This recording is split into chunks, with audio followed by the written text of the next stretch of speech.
Une crinière en brosse, une ligne noire sur le dos, une robe Isabelle. Champagne! Voici notre cheval de Przewalski, le dernier représentant des chevaux sauvages. À la préhistoire, on le représente déjà sur des propulseurs gravés, sur des bâtons percés. Et quand on choisissait un animal à peindre dans une grotte, et oui, le plus souvent, c'était le cheval.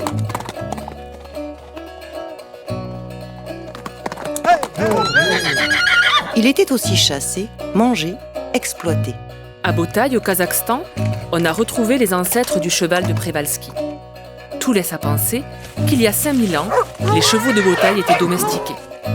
Des traces d'enclos, des pots en terre pour récolter le lait de jument et même des traces de brides sur les dents qui montrent qu'ils étaient attachés. Mais ce cheval finit par s'évader. Il est indomptable et son chemin se sépare de celui des hommes.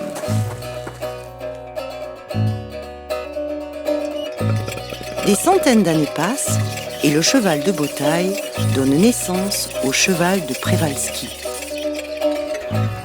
Alors qu'en Mongolie, un autre cheval se laisse domestiquer, Przewalski est tant chassé qu'il n'en reste que quelques centaines.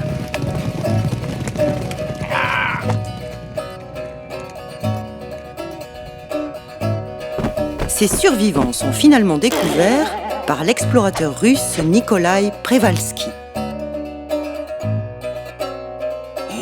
Licorne! Ah non, c'est un cheval sauvage. Je l'appellerai cheval de Przewalski. Presque tous capturés, plus que quelques-uns en liberté. Tous les zoos du monde veulent avoir leur cheval de Przewalski.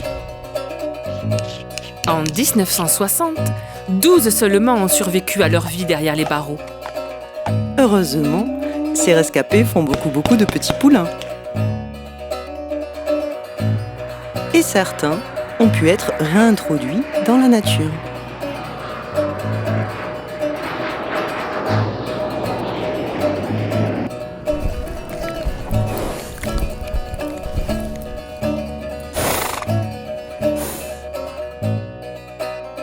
La jument Champagne vivait en France dans une réserve.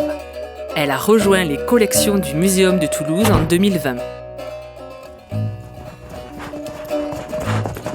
Le cheval de Przewalski est décidément invincible.